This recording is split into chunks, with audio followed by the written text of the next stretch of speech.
Good evening, everyone. I'm Kyla Hannington, the Public Outreach and Engagement Division Manager with the Prince George's County Office of Human Rights, your civil and human rights education and enforcement agency. Our office investigates complaints of discrimination, combats human trafficking in our county and the region, oversees the county's language access program that ensures county residents can access county government services in the language of their preference, and creates opportunities for community learning and engagement, such as this event tonight, about which I am so very excited. Tonight, we are talking to one of my favorite writers, Dr. Maria Tatar, who is a leading authority on fairy tales and folklore. And we're talking to her about her recent book, The Heroine with 1,001 Faces. The book dismantles the cult of warrior heroes, revealing a secret history of heroinism at the very heart of our collective cultural imagination. Dr. Tatar explores how heroines, rarely wielding a sword and often deprived of a pen, have flown beneath the radar even as they have been bent on redemptive missions. Deploying the domestic crafts and using words as weapons, they have found ways to survive assaults and rescue others from harm, all while repairing the fraying edges in the fabric of their social worlds. Tatar challenges the canonical models of heroism in Joseph Campbell's The Hero with 1,000 Faces, with their male-centric emphasis on achieving glory and immortality. Finding the women missing from his account and defining their own heroic trajectories is no easy task, for Campbell created the playbook for Hollywood directors. Audiences around the world have willingly surrendered to the lure of quest narratives and charismatic heroes, whether in the form of Frodo, Luke Skywalker, or Harry Potter. Campbell's archetypal hero has dominated more than the box office. So this broad-ranging volume moves with ease from the local to the global. Dr. Tatar demonstrates how our new heroines wear their curiosity as a badge of honor rather than a mark of shame, and how their mischief-making evidences compassion and concern. So Dr. Maria Tatar is the John L. Loeb Research Professor and a Senior Fellow at Harvard University. She has written or edited a number of books, and I'm pretty sure my co-host Maria and I will be holding up many of them during the course of our conversation to show them, including the Norton critical edition of the classic fairy tales, the annotated Brothers Grimm, and the annotated African-American folk tales with her colleague at Harvard, Henry Louis Gates Jr. Co-hosting with me tonight is Maria Vivar Guzman. Maria is a library associate with the Hyattsville Library. She works with adults and teens and the Spanish-speaking population. In college, Maria wrote a paper on Harry Potter's hero journey using Joseph Campbell's work in undergrad, and was torn between the memory of the early books and Harry's hero complex when rereading them. So welcome to both of you. Thank you. Thank you.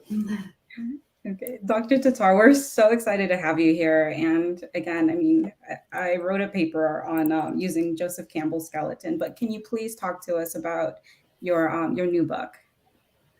Oh, yeah. Well, I wanted to say a few words about what inspired me to write the book, and then maybe turn to the title of the book with its double reference to Campbell and also to Scheherazade, my heroine.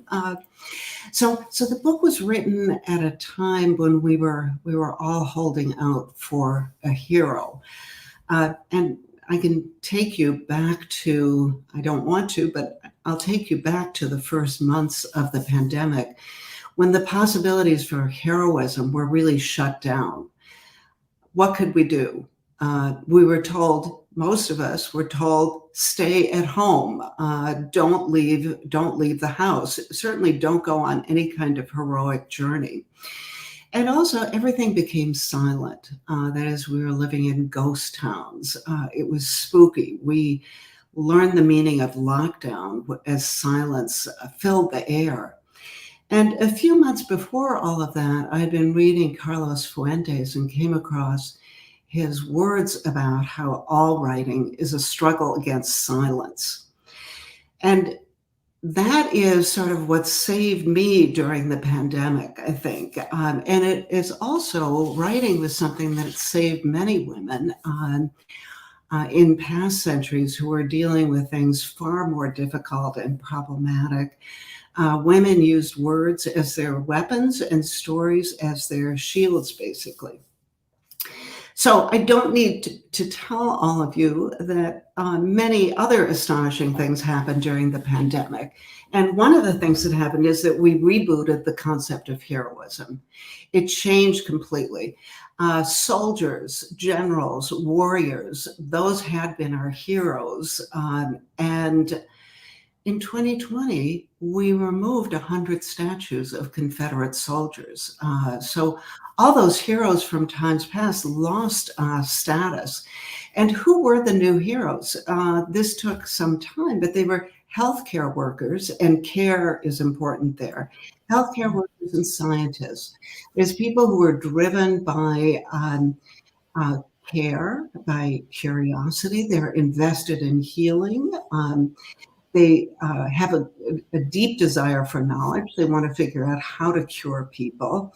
So things changed dramatically, and that was the time frame in which I wrote the book, although in many ways I think I was processing a whole lifetime of reading and going back to the question on my SAT exam when I was in high school, which is what is a hero? What is a hero? And I remember being totally stumped by the question, and I didn't know how to answer this 1-hour essay question, because all I could think of was Achilles and Hercules and Hector, all these natural born killers that Campbell celebrates in The Hero with a Thousand Faces. So he gives us this hero archetype. And remember, 1949, US soldiers are returning from World War II. And so we have this male-centric and male-coded model. And, in Campbell's grammar of mythology, men are the heroes. And what are the women? They are the mothers and the muses. And I think I start the book by talking about how a student came into Campbell's office at Sarah Lawrence College and, asked, what about me? How do I become the hero? And he sort of says, well, you get to give birth to the hero. Isn't that enough? And as Kyla mentioned, Campbell's book really became the playbook for Hollywood for for many decades, actually. First through Bill Moyer's PBS series, The Power of Myth, and then also through this wonderful book, Christopher Vogler's The Writer's Journey, which sort of created an instructional manual for screenwriters. So I won't really say much about the hero's journey, except that, it's a 12-step journey, and it can basically be boiled down to initiation, departure, initiation, ordeals and struggles, and then finally a return home with a healing elixir, with some sort of magical potion, a boon. And that healing process, the process of making whole, also becomes, it soon dawned on me that is also the mission of the heroine. And of course, women in times past couldn't leave the house. They were housebound. And I always think here of the Odyssey, Odysseus going out on adventures. It's, of course, not always fun, but he gets to undertake this great journey. And what is Penelope doing but staying at home and weaving? And as I thought about that weaving and spinning and what all those women from Greek myths were doing, I realized that there was something more to women's craft than meets the eye. That is, the domestic arts, the domestic craft was used not just to create beautiful objects, but also to survive. And in many cases, to secure justice. And I think here, this is something we might talk about Philomela, who weaves the story of her rape into a tapestry, gives it to her sister, and that's how she indicts Tereus. So just one final point, and that is about the 1001 in my title. And the reference is, of course, to Scheherazade, the heroine with 1001 stories. And I should say, I'm not trying to do Campbell one better.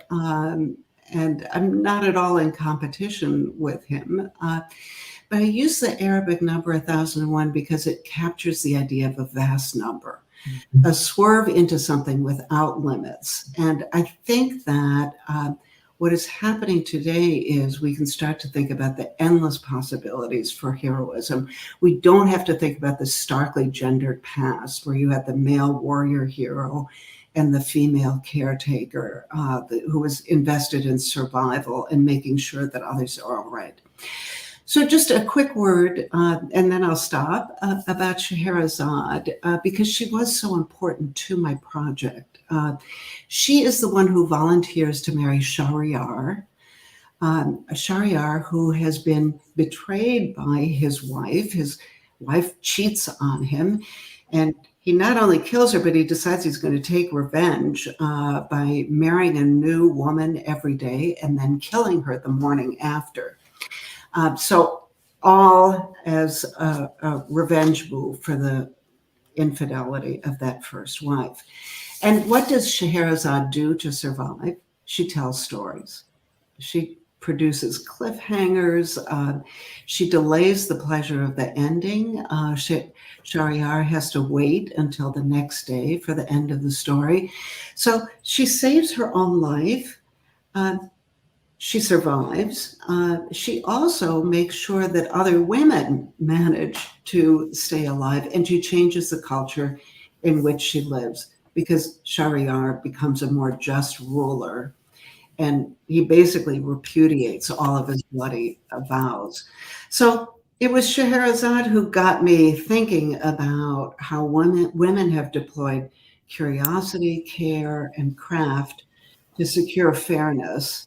And that, again, is fairness in both senses of the term. The holy grail for them is justice. And in the process of finding justice, they often also produce beauty, which is, of course, the goal, again, the holy grail for all of us. So that by way of background, and I'd love to hear your questions or the questions from those who are listening in. And I hope I can answer them. Thank you so much for that. That was a wonderful introduction. Maria, do you want to start us off with a question? Sure. So actually, I would kind of want to go back to Philomela because I remember hearing the story when I was growing up, but I don't think I realized, I guess, where Shakespeare had gotten Titus Andronicus's background story, because that was at least the first time for me with Lavinia, the daughter who is pulled into the forest and is violently raped, and they, same as with Philomena, they remove her tongue, but they also cut off her hands. But even then, that's not enough to keep her from revealing the names of the people who did that to her. And I mean, in the end, she uses a stick, putting it in her mouth. I know. What a story. Yes, using a stick, again, using writing to indict, to secure justice. And Philomela, I mean, what an allegory of the silencing of women. How, she is raped by her brother-in-law. And what does she do? She threatens to broadcast the crime. She's going to use words. She's going to use speech and language. And Tereus responds by cutting off her tongue. And Ovid gives us, in the Metamorphoses, gives us this vivid account. You see the tongue quivering on the ground. It's a gruesome scene. And then, using women's craft, creating this tapestry and giving it to her sister. Unfortunately, it's got a second phase. That story has a second movement, which is truly horrifying, where the sisters get revenge on Tereus. And I'll let the viewers go to Ovid and read that terrible ending. But violence in that story perpetuates violence in a sense, which is why I mean, oddly, you find that story in Edith Hamilton. You find it in many of the myths that are repurposed for young adult readers, and often with a message. I think in one sort of retelling of the myth, the sisters are described as the two evil sisters. When the sort of Tereus is kind of let off the hook. So we have these powerful stories from times past about the silencing of women. Yeah, the silencing of women is actually I realized that all of my questions were essentially on the same theme, because I think this is such a pronounced. It's so pronounced throughout the book. And I will say that actually I found the book difficult to read. I was getting so angry. I had to stop. I had to walk away and come back. And then I had to, read some more and then walk away and come back. So I have so many questions. I'm going to try and stay focused. I do, one of the things I was thinking about that the book talks about is the power of speech, right? What happens when we tell our stories? And you see that in kind of a little bit of reverse I wrote down the name. Let me just get this right. Excuse me. I'm sorry.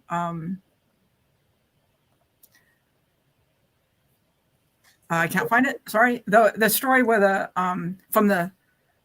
where the men are telling the story, and the more they tell the story, the listener actually blossoms. And I'm sorry that I can't get the name right now, but I was thinking about when we, the speaker, can tell our story, how our lives can be altered or changed.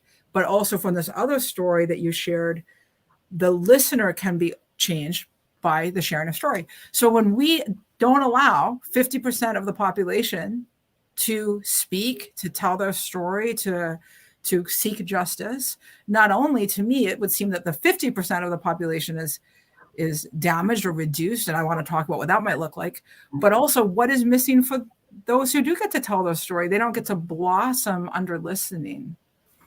Oh, yes. And if you think about it, the culture of silence surrounding rape, child abuse in the 50s. I mean, we live in a culture now where people are allowed to speak, and where there are outlets like social media. I mean, think of the Me Too movement, the power of that. What was it? Women telling their stories. And when I read about that movement, I'm always taken back to those domestic storytelling circles where women sat, where they were cooking, where they were in the kitchen. These sites where you were engaged in boring, repetitive work, and there are no electronic entertainments. So what do? You tell stories. You also gossip. So you exchange stories about things that would be in the headlines today, things that have actually happened. But then, in order to keep people awake, you need a little melodrama. So you exaggerate and you embellish and you embroider and you create these powerful stories, but many of them are based on reality. And they're just a little bit larger than life and twice as unnatural. And yes, the power of the women listening to the story who contribute and, who are saying, me too, I've got a story like that too. And I'm going to tell it now. So, these were once called old wives' tales, and they were dismissed as nonsense. And then they migrate into the nursery, where they sort of lose their power, where the ones that deal with rape are kind of eliminated or brushed aside, and the stories about disobedient little girls are foregrounded. So we've had this sort of perverse relationship to an oral tradition that was once really for adults, and that had a real punch to it. May not have changed the world, but at least it provided an outlet. Thank you. So I know, and it's become very much like so many authors are bringing back those stories too. Like, I mean, even within mythology, with Penelope, the 12 Maids, Circe, we're seeing so much of that come back, and so many characters who are in the periphery are just front and center. Yeah, I mean, it's really remarkable, isn't it? Because I think here of the Penelopead, I think it was Margaret Atwood who really started it all and who gave us uh, the Odyssey from Penelope's point of view. Now, she does not make Penelope an innocent. I mean, she complicates the story in extraordinary ways, and suddenly, you're faced with all of these dilemmas and questions. But then we have Pat Barker, who is writing about the silence of the girls, and suddenly we see the Trojan War from a completely different angle. Or Madeline Miller's Circe. I mean, this woman who has been demonized as a witch, and suddenly we see her as this a mother figure, a healer, somebody who is seeking not just to survive, but also to help others, and yet it was constantly victimized. So seeing her story just gives us a completely new perspective on Greek culture in general. And I mean, it's such an amazing. I think of also Natalie Haynes' A Thousand Ships, where we see these epics that are foundational. I mean, the Odyssey and the Iliad. Every high school child, I don't know, I'd like to see what reading lists look like today. And I think they've changed dramatically in the past 10 years. But when I was growing up, when my children were growing up, Odyssey and the Iliad were required reading, and you immersed yourself in that, and you read them. I wouldn't say completely uncritical, but critically, but you read them with the grain in a way, and didn't interrogate the values embedded in them the way that we now do. I want to also go back, the way that earlier we talked in a little bit more detail about Penelope. Now I'm sorry, I'm losing my train of thought. I apologize. I want to talk about Athena and Arachne. And I'm just going to actually read the passage to set it up. It's not very long, but I do want to share it. So, lest we forget, Athena is the goddess who sprang, full-grown and motherless, clothed in armor from Zeus's head. As a favorite of Zeus and a goddess warrior, she resents Arachne's challenges to authority, her refusal to embrace humility and obedience, ripping apart a tapestry that gives voice to violations, turning the shuttle into an instrument of silencing rather than revelation, and driving a woman back to nature. These are all tactics that speak volumes and would seem to win support for Arachne's cause. Yet translators and educators have for decades sided with Athena. And so when I read that, I was like, absolutely, like what I was told. I mean, what I grew up with, and I don't even mean reading it. I mean the messages that I was given from adults were the cautionary tales were that if you have confidence, if you're proud, if you're seen to be boasting, God forbid, this is what happens. Yeah. Well, yeah, absolutely. And if you look at, again, Edith Hamilton, at the end of the story, we hear that, this is what happens when you are display pride, when you fail to honor a goddess or the gods.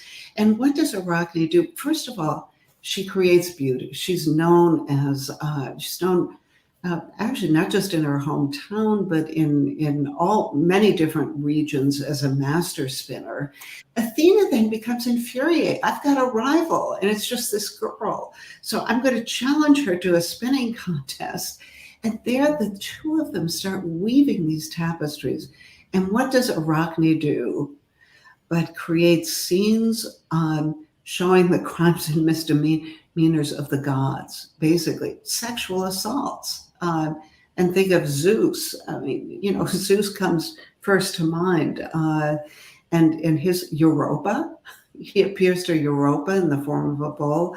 Leda, I mean, the list goes on and on. So Arachne has many different scenes that she weaves into her tapestry.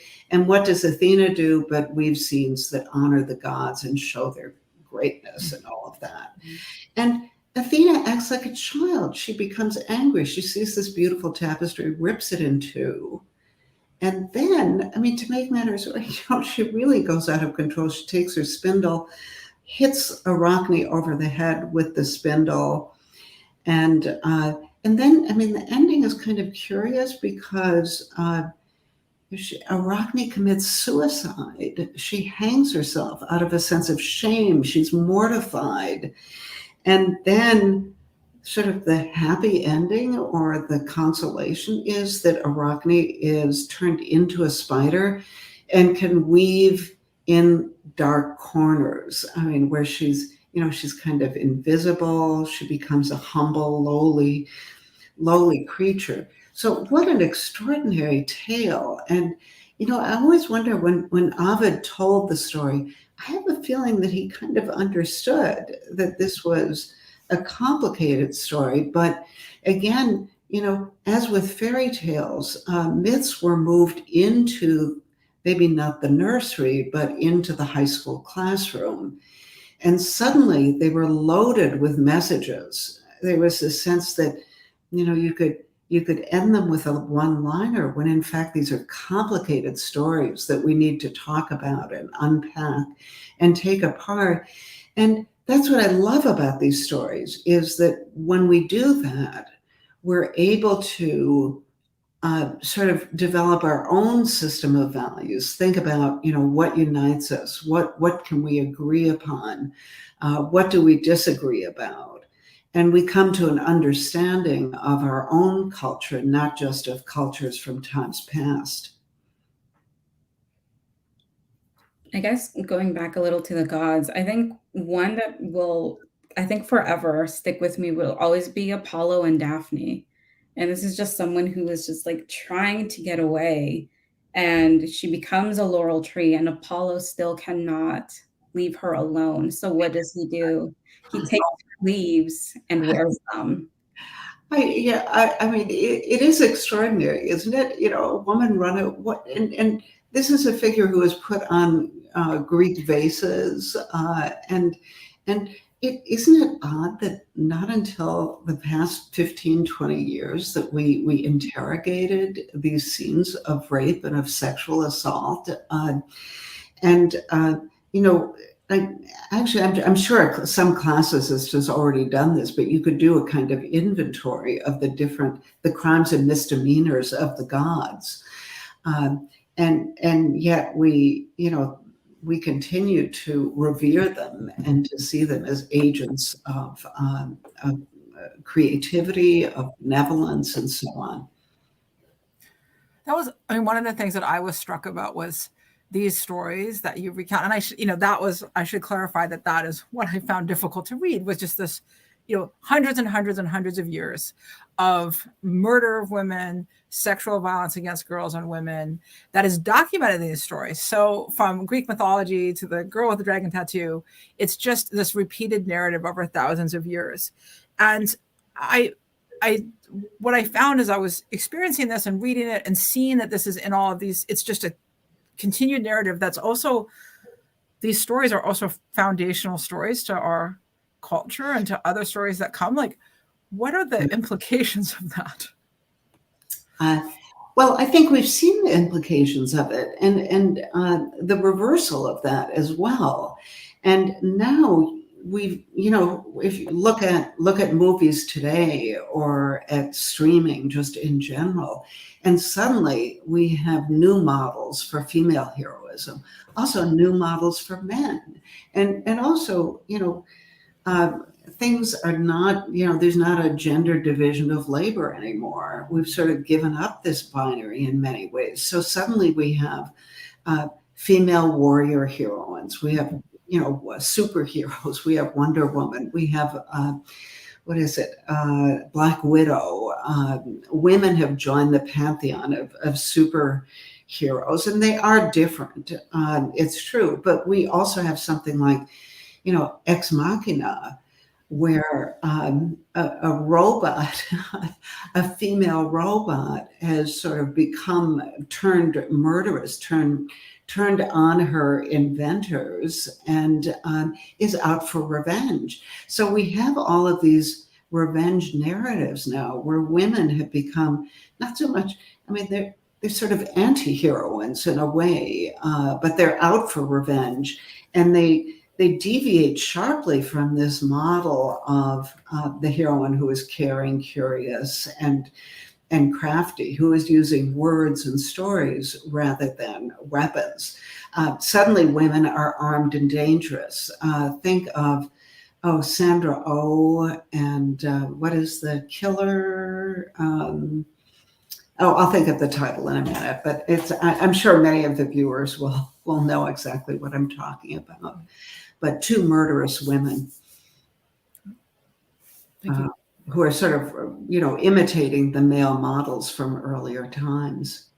And that's typically too, like, going back to superheroes. I mean, when Brie Larson's Captain Marvel came out, women are mothers and a goal, but never the heroes. And when a woman is a hero in the past, they've been like this virago caricature. But with Brie Larson's Captain Marvel, so many were upset, and it was just like, she's too powerful. She can't be as powerful as like some of the villains. So we still see it. We still see many kind of try and take down some of the new heroines coming out.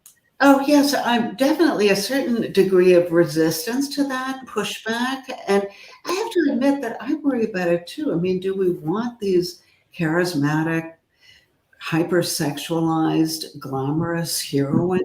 Is that what we want to hold up to? Now, I kind of believe that we should explore the whole range. And I'm not in the mode of saying, oh no, not that. I like the idea of looking at an entire range of possibilities, but it seems to me that in some ways we've gone to the other extreme. And who is the hypersexualized heroine appealing to? I suppose to women and to men, but in this slightly strange way. And I feel uncomfortable looking at some of these productions. Not so much Wonder Woman, because she's got a great cause, and it's a time of war, and so I can understand that particular model better than some of the others that we see. I'm going to switch gears a little bit and talk to sort of generally, because I grew up with Western fairy tales. So I brought props. This treasury of Hans Christian Andersen was given to me when I was 8 years old, which, to be in full disclosure, almost 41 years ago that I got this. And from there, I've read the great Swedish fairy tales with those wonderful illustrations by John Bauer, more classic fairy tales, such as ones you have in your book. We had Bullfinch's mythology. My dad would come into my room usually and read me a passage of Bullfinch's mythology a night. So one of the things I realized, I thought that I knew a lot about folk tales. And then I read your book, and the reason I lost the train of thought when I was talking and trying to ask you a question, because I can't even remember the names of the people and then some of these myths that we talked about. So what I realized is I know nothing, and this book helped me see that I absolutely know nothing. And one of the things that I realized I actually would not be able to articulate, and I'm hoping you can, is what is the difference between fairy tales, folk tales, and myths or mythology? And myths. Well, that's a great question. I don't think anybody has answered it yet in a totally satisfactory way. But I'm of the school that believes in the cauldron of story. Tolkien called it the cauldron of story, or what Rushdie called the ocean of the stream of story. That is, we live with this wonderful cauldron stew, or whatever you want to call it. And actually, I think the gastronomical metaphors work well, because you're always adding new ingredients to these stews. But so at one extreme, the cauldron of story, which you can dip into and which is constantly changing. And then at the other extreme, those who believe in genre. This is myth, and it's sacred, and it's foundational, and it's a charter narrative. And it has nothing to do with the fairy tale, which is, a household story, and it's for women and children, and it's not really all that serious. And then there's the folk tale, which you could see as a kind of close relative of the fairy tale, a tale that is told, that is part of an oral tradition, and that was told by adults to other adults without much magic in it. I mean, fairy tales have that magic. They're all about transformation and change. Things are always morphing into something else. So the folktale kind of takes place in the real world. So you can draw these distinctions, but what you discover as you study myth and fairy tale, and first I was really focused on fairy tales and folk tales. When I started looking at myth, I realized how closely the two are related. That is, you have a story like the juniper tree, which was recorded by the Grimms, which is about a stepmother who decapitates her stepson, a woman who decapitates her stepson, chops him up into little pieces, serves him up in a stew to the father of the boy, and the boy is then buried by his sister and returns as a bird. Well, all of those motifs, all of those episodes, you find also in myths from around the world, not just in Greek myth. So you have these tropes and memes and motifs which cross over all the time. So that's when I want to go back to the ocean of the stream of story, because there aren't these rigid demarcations between or among myth, fairy tale, folktale. And here I always think of people like Ursula Le Guin, who called herself a genre buster. And the same holds true. Neil Gaiman writes about how he'll produce a poem and it will turn into a short story, and then it will morph into a graphic novel, and then it becomes a film or something like that. So the story migrates with ease from one genre to another. But we sort of, particularly as human beings, we create categories. We like things to be nice and neat and tidy. And once we make everything nice and neat and tidy and put things in our pigeonholes, we discover actually that there's still a lot of messy things going on. So, and that's what makes the field interesting, the field of folklore and mythology really interesting, I think, is that you're always trying to clean up, but then there's another mess to fix up. I don't mean to. Maybe I'm using the wrong metaphors, but actually no coincidence. I think that I'm drawing on the domestic arena, cleaning and tidying up and cooking and adding ingredients and all of that. So, thank you. That helps me feel better about the fact that I would not be able to articulate clear distinctions. So that helps me. Oh, and the other question that you raised, these are stories from oral traditions. So there's a way in which you have to tell these stories in a certain way so that they'll be memorable, so that people keep them in mind. So things often come in threes. You have the once upon a time and you have the happily ever after, all these mnemonic devices to help you so that you can retell the story. So you have that on the one hand, but then on the other hand, it's really difficult sometimes to keep these stories apart from each other. They start to blend into each other. And so I remember when I first started studying fairy tales, I'd always get them mixed up with each other. And then when you go global, when you go from the Grimms and the European fairy tale to fairy tales from all over the world, there's no keeping them apart in it. You're constantly having to check yourself and check the details. Oh, which story did you find the red hood in? And which story had just a girl in the woods? Thank you.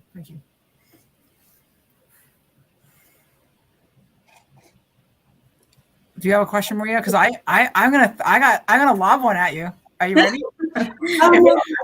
Before we go ahead, but maybe we should let's talk about writing and the way that you move from telling stories to writing them. And I mentioned, this idea of writing as the Holy Grail.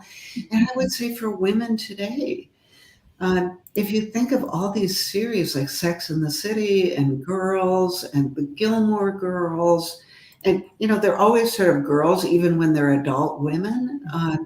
So there's something about writing, I think, because of how women used words in the past, that makes writing a particularly attractive profession and a kind of instrument for changing. And maybe because women are so often silenced, that is, they have to resort to the pen kind of to make their voices heard and to be effective. And I think it's no accident that it was social media rather than broadcast news that developed the Me Too movement. Women couldn't go on television and tell their story. It wasn't that just, they didn't have that platform, so they did have to go to social media. Mm-hmm. And I think we live in a very exciting time. I think memoirs have become so popular again. And I was born in Mexico, so I when I see so many authors who are immigrants or children of immigrants, and so many are coming out and using spoken word or writing to kind of heal what is the generational trauma, or just using it to find their own form of healing as well. Oh, absolutely. I mean, there's a therapeutic value to writing. And then writing is also a powerful form of self-actualization. That is, it's unalienated labor. And then, the fact that the publishing industry, I think, really picked up on the confessional narratives, trauma narratives, in ways that, reading again, you mentioned, Kyle, the audience and the power of the story for the audience. And I think, you read something like Vanessa Springora's Consent, which is a powerful story about her affair with a famous French writer, and how the culture was sending her signals. Oh, this is great. This is wonderful. He was like 30 years her senior and a celebrity. And it's kind of a Bluebeard story in many ways, a frightening Bluebeard story. And I think it wasn't until she wrote her story down and went public that people understood how traumatized she had been, and how there was no one to protect her and to help her get through this. So reading these stories is just an extraordinary experience. I just want to say, for people who are watching, we do have time for questions. So please put any questions or comments that you have in the chat, and we will try to get them to Dr. Tatar so she can answer them for you in the time that we have left. I do the ball I promised to lob at you, Maria, was that I want to hear about the Harry Potter paper. Let's talk about the Harry Potter Joseph Campbell paper. Yeah, you should tell us. I mean, I love the fact that Hermione's name is related to Hermes, who is a trickster god, who is also the god of language and all of that. So yes, tell us about Harry Potter's journey, but Hermione's also, and the contrast between the two. Yeah, what was always interesting too is, like, I remember, I think Hermione's name was also in one of Shakespeare's plays. I think it was A Winter's Tale. I might be wrong, but no, it was very interesting. And I remember trying to figure out how I was going to go about writing this paper. And I remember speaking to my professor, Dr. Melinda Kramer, and we were just like, how do we do this? And I guess at the end, it was just like differentiating like Harry's journey and Hermione's journey, because both came from the human or Muggle world. But I guess Harry's ultimate boon would be marrying a pure-blooded witch, which was Ginny Weasley, and being unable to maybe end up with Hermione, because at the end of the day, like, she was a powerful witch, but she was still kind of like a remnant from home. And it was just, I think my mind got a little blown reading that and kind of going through it. But seeing that Harry was just like, at the end of the day, leaving everything behind and coming into the world and kind of just marrying this pure-blooded witch who looks like his mother at the end of the day as well, with the red fiery hair. It was an interesting reread of the books.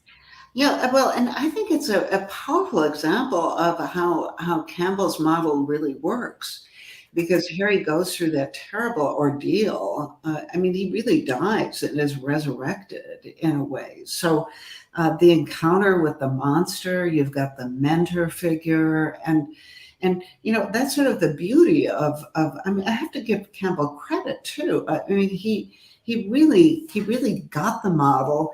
And I think when you read Campbell, you appreciate the Harry Potter story even more, not because J.K. Rowling followed the model, and I don't think she, really had Campbell in mind. She may have read Campbell, but I don't think she said, "Oh, now I'm going to create a Campbell narrative." But the healing elixir at the end, and the way the culture changes, and then the contrast with Hermione, who is book smart, who is intelligent, who reads, who's a reader, and who is also socially committed. What is this society? Spew? Society for the, better than I do. The elves or something. Welfare, something. Yes. So by contrast with the boys in the book, she has a cause, and however odd that might, now her cause has come under heavy fire. But I think, she is and the term do-gooder comes to mind. I mean, that's what we used to call girls, because they were invested in doing good. And all these things, like their curiosity was held against them.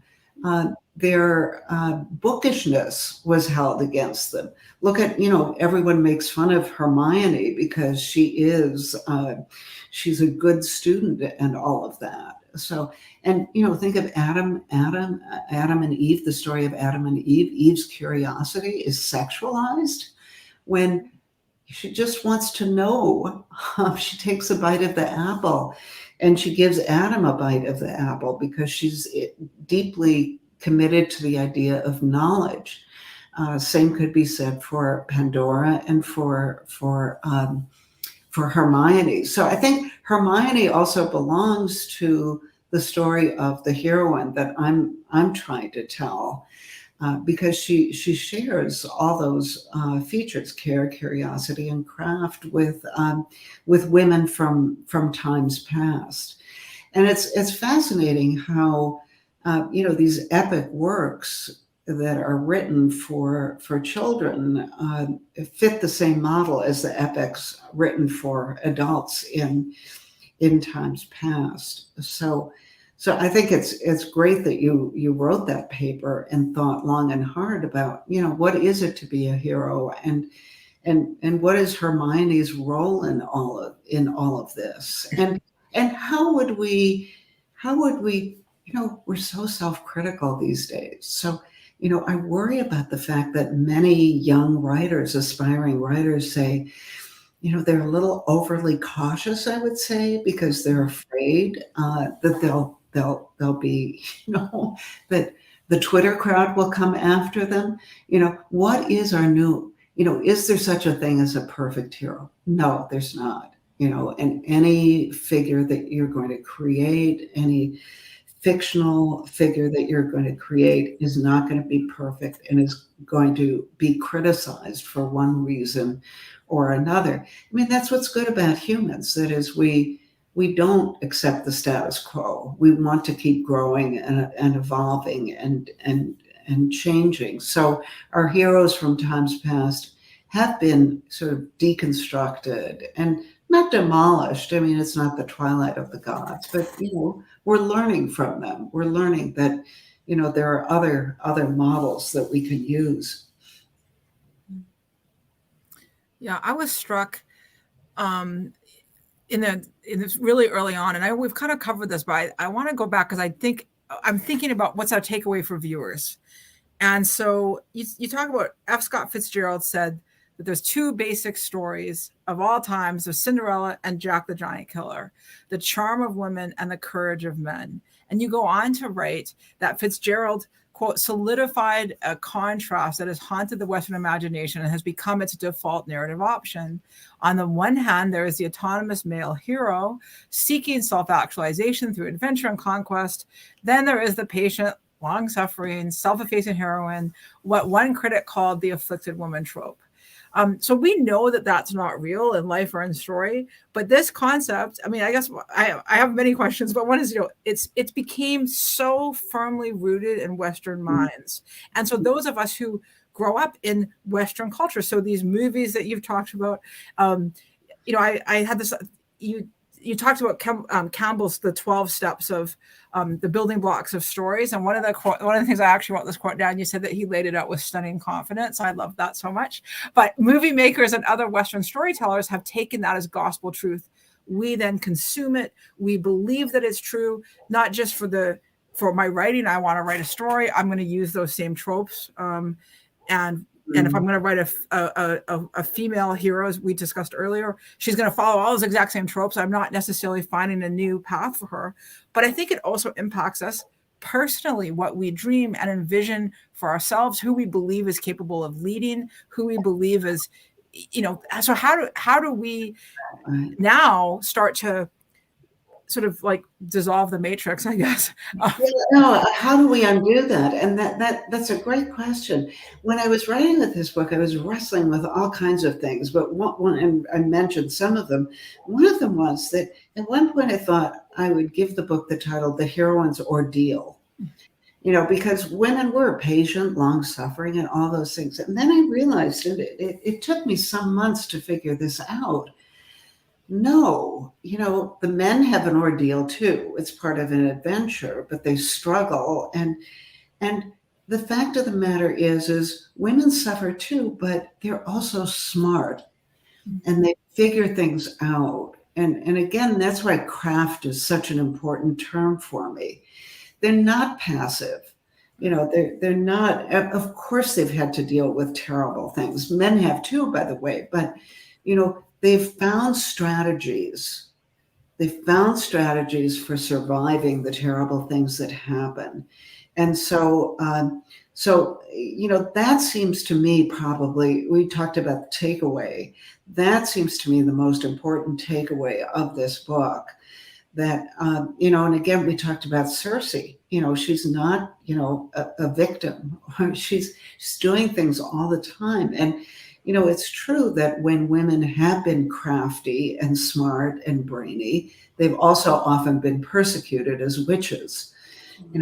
How ironic that sort of the resourceful women who tried to find ways to heal others or who were midwives were precisely in the front lines for being condemned and persecuted as witches.